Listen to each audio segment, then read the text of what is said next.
उसको त्योहार अच्छा सावन महीना मनाते हैं. Sawan is the time when there is starting of the rain in India.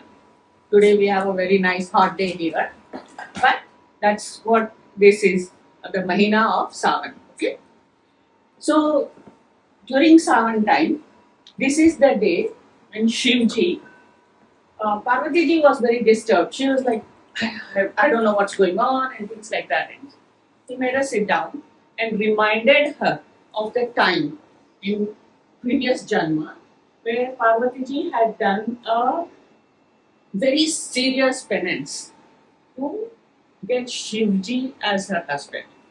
So it so happened she was the daughter of the Himalaya mountain, Himachal, right? And as the daughter is growing up, of course, like any other father would say, "Oh, it's time for my daughter to get married," and like all, she's so precious and nothing but the best has to be there. So of course, there's one day Narad Muni comes down, Narayan, Narayan, right?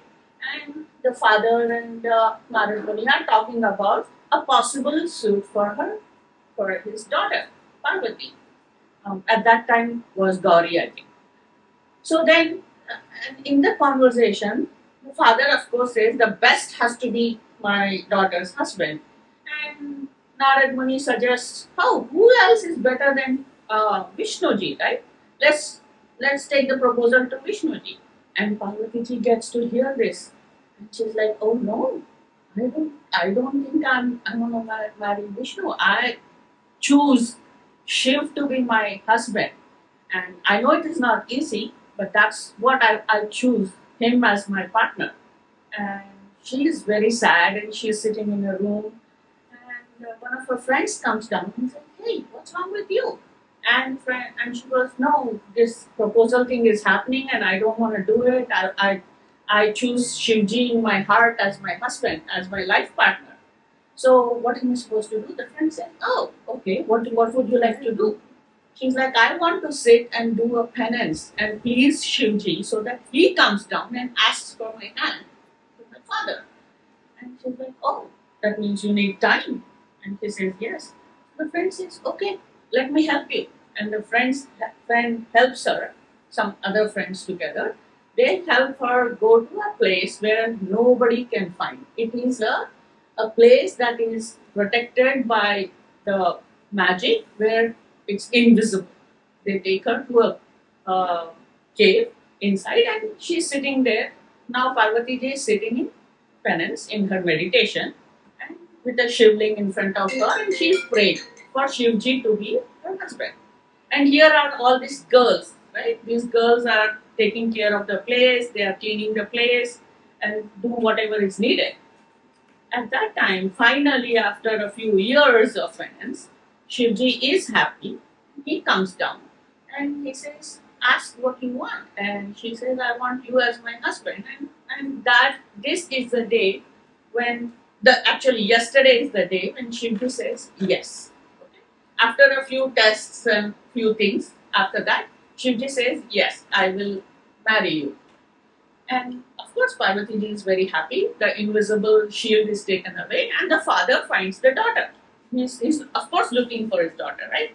So he finds the daughter and he comes there and he says, oh, you have been in penance.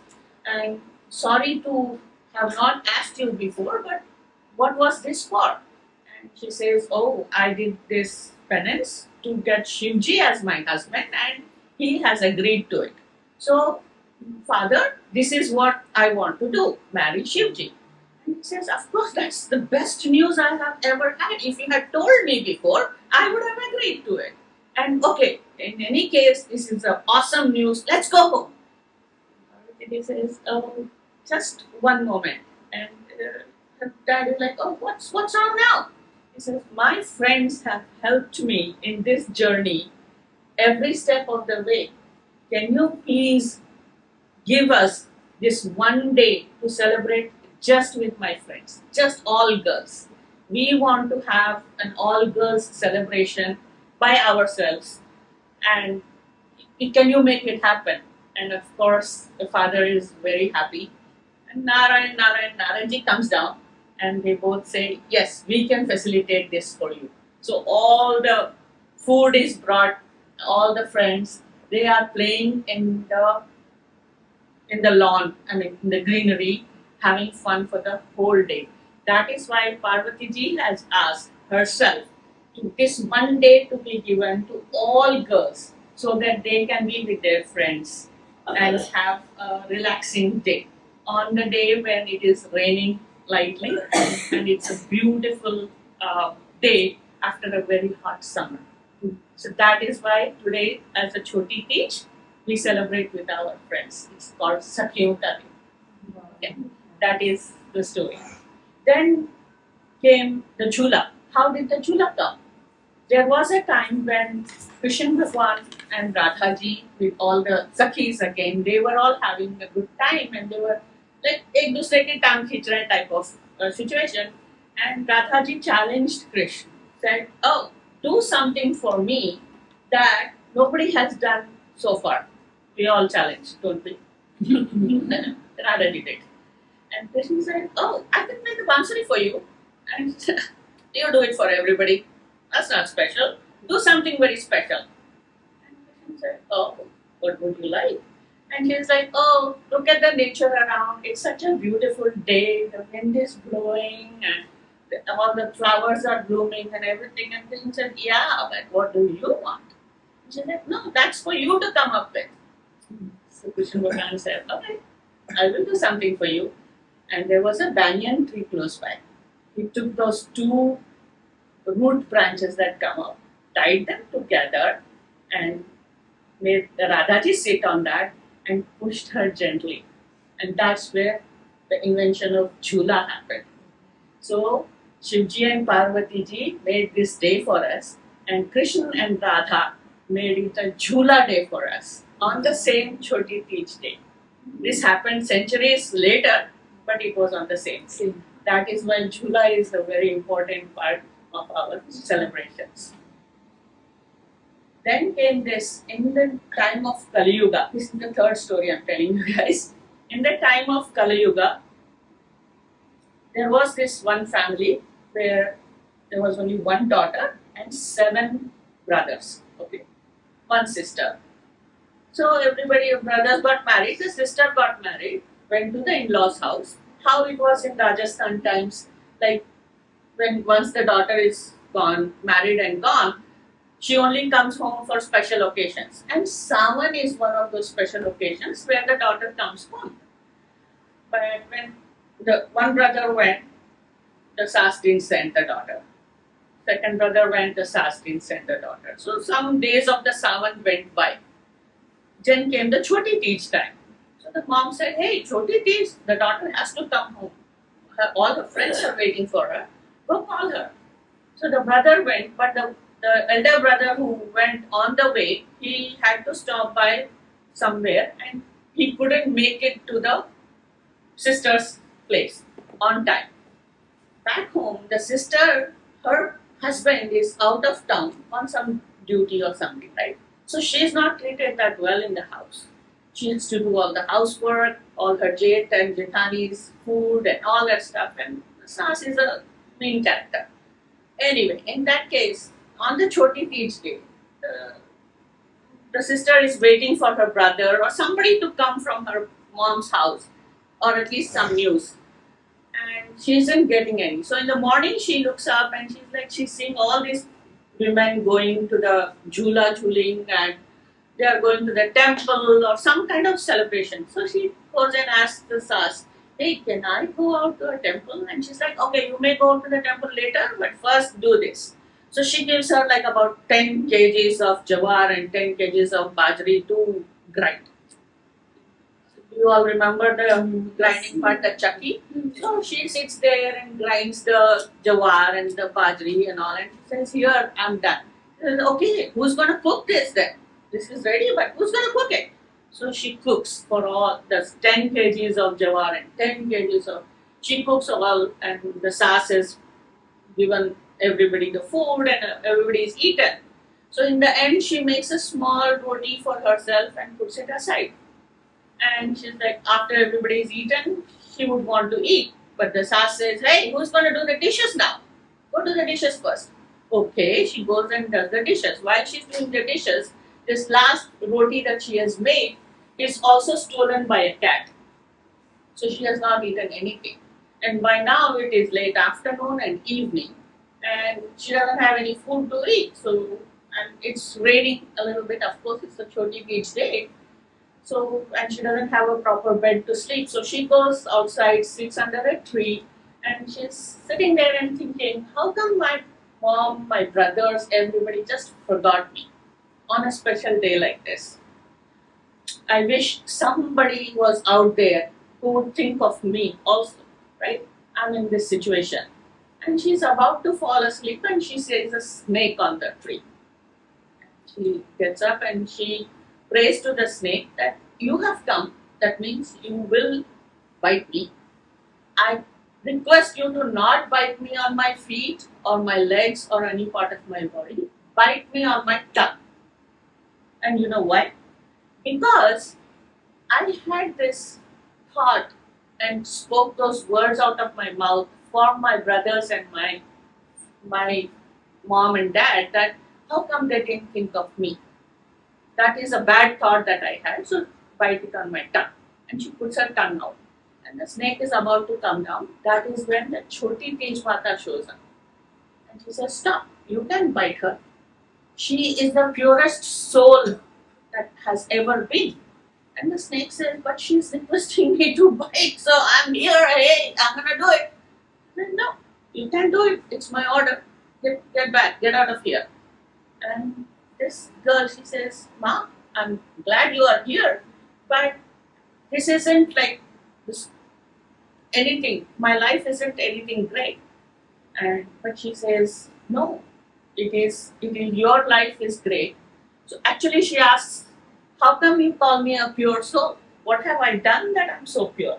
It says you have done the whole day the seva to the people that do not care for you with a pure heart, and you still do not have a bad feeling towards them. The only sadness in your heart has brought a bad thought for your own brothers. How come they did not think of you? That's the only bad thought you have had in this whole day. And with, whether you know it or you don't, you have kept the vrat the whole day's worth. You have not eaten anything. You have not even had a sip of water today because of your sadness. And that is why I have shown up to protect you. And may I now inform you that why your brother has not come. His bullock cart has gotten stuck in a place where he couldn't get it out of. And he cannot leave the animals there in despair who is hurt and come to you. That is why that's the situation he's been. So she's of course feeling bad about it. Then Teej Mata says, ask what do you want. So this girl, she asks that may my husband always have a feeling of love and affection towards me, and my mother's family, my brothers, may all have a very prosperous life. That is the prayer she asks. So that is why Teej Mata says, any girl who has honored the day today will always have this boon. And they, from here on, they do not need to do the vrat that this girl did. I release that from their thing. But what is coming up in 15 days, my big sister is going to come. Everybody do that Chhoti Teej puja, and she's the one who's going to bless them. So that is how today's day was released for all of us to have a fun day, picnic day. Bolo Parvati Mata ki Jai. Jai. So as always, we have to say Ganesh Ji's name. So Ganesh Ji went around a small village with a pinch of rice and a spoonful of milk, and he wanted somebody to make kheer. Nobody wanted to do that. So one old lady, she said, okay, never mind, I'll make them kheer for you. She put a little katori, big one, bigger one, oh bigger one. So of course she brought the biggest, she put it, and it was rim full of kheer. And Ganesh said, "Why you make the kheer? I'm going to play outside." And this old lady's bahu, who was very hungry, she said, "Oh Ganesh ji, aapka bhog lag jo," and she just sat there and had a bowl full of. And Ganesh ji was of course full. And the old lady went out and like, "Ganesh, yeah, come, let's have the kheer. You wanted the kheer." And he's like, "Dadi, I'm already full with the kheer now. I'm going. You take care of the kheer." And Ganesh is gone. And the Dadi is giving the kheer to the whole village, but the kheer isn't, won't be finished. And now she's worried, oh, what's going to happen to this kheer? So the Bahu says, "Oh, I'll take a bowl of kheer and ask Ganesh to stop it." She takes another bowl of kheer. "Ganesh, please stop this kheer, I'm ready now." And Ganesh says, "Okay, just stop it." This news goes to the king, and the king is like, "Oh, if this poor old lady can feed the whole village, that needs to be with me." He thinks the magic is in the dish. So the bartan goes to the kingdom, and they put a spoonful of milk and a pinch of, well, kheer isn't happening, it's all burning out. And then they say, "Oh, no, the old lady knows the magic. Get the old lady." The old lady comes and she says, "No, that was all because of the Ganesha. You have to pray to the Ganesh. And that is my Bahu is the one who taught me to do that." And so the Bahu also comes. The Bahu says, Ganesh, make the kheer happen because I want the kheer too." And then, of course, the kheer is happening. And because it is called out of love. And that is when the king realizes that, you know what, it is bhakti and with a pure heart is what matters when it comes to magic that needs to happen. So Ganeshji, how you help the old lady, please keep all of our homes full of kheer and good stuff. Along with these stories, we also say Lapya Tapya. Okay? So there was a Lapya and there was a Tapya, two brothers. One guy would put prasad to Bhagwan and continue doing his work. The other brother would sit under a tree and meditate and call himself the biggest god. One day, as all brothers do, they had a fight. I'm the best, I'm the best. Who has to come there? Narayanji. Narayan. Narad Muni comes and Narad Muni says, "Why are you guys fighting?" He said, "I'm the big buck." He said, "I'm the big buck." You know what? Tomorrow we will decide who is the big buck. Narad Muni has gone.